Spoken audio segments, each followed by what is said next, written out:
অর্থ উপদেষ্টা সালেহুদ্দিন আহমেদ বলেন, নির্বাচনের জন্য যত টাকা লাগবে তা দেয়া হবে, এ নিয়ে কোনো সমস্যা নেই। নির্বাচনের বাজেট নিয়ে এক প্রশ্নের জবাবে বুধবার অর্থ উপদেষ্টা সাংবাদিকদের কথা বলেন। মঙ্গলবার প্রধান উপদেষ্টা জাতির উদ্দেশ্যে ভাষণে আগামী জাতীয় নির্বাচন অনুষ্ঠানের সম্ভাব্য সময় জানান। 2026 সালের ফেব্রুয়ারি মাসে রোজার আগেই ত্রয়োদশ জাতীয় নির্বাচন আয়োজন করতে চায় অন্তর্বর্তী সরকার।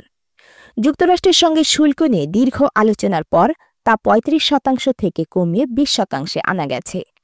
তবে এটা আরেকটু কমলে ভালো হতো বলে মন্তব্য করেছেন অর্থ উপদেষ্টা সালেহুদ্দিন আহমেদ। তিনি বলেন, ওরা যেটা করেছে সেটা মোটামুটি, স্বস্তির জায়গা বলবো না। এমনিতেই বিশ্ব অনেক চ্যালেঞ্জে, তবে অন্য দেশের সঙ্গে তুলনা করলে বাংলাদেশ খুব খারাপ অবস্থানে নেই। অর্থ উপদেষ্টা আরও বলেন, যেটা হয়েছে আমাদের পোশাক ও নিট পোশাক খাত তাড়াতাড়ি সমন্বয় করে ফেলতে পারবে।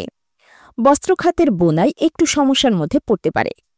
যুক্তরাষ্ট্রের সঙ্গে আবার দর কষাকষিতে যাওয়া হবে কিনা জানতে চাইলে অর্থ উপদেষ্টা বলেন, হ্যাঁ, ইউএস চেম্বারে ভাইস প্রেসিডেন্টের সঙ্গে কথা বলেছি।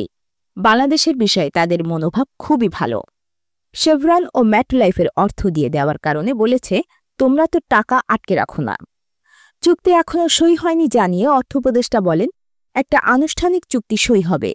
কোন কোন জায়গায় আমাদের শুল্ক কমাতে হবে, কি কি আমদানি করতে হবে তা দেখতে হবে। তিনি আরও বলেন, যখন উভয় পক্ষের নিবিড় দর কষাকষি হয় অনেক কথা বলা হয় না। এটি বহুপক্ষীয় দর কষাকষি না, এটা বিশ্ব বাণিজ্য সংস্থা বা জাতিসংঘ নয় যে সবাই জানবেন। তাছাড়া ভিয়েতনাম আমার প্রতিদ্বন্দ্বী, আবার চীন, উত্তর কোরিয়া, দক্ষিণ কোরিয়া, ভারত, পাকিস্তান সবাই আছে। কিছু জিনিস আছে বলা যায় না।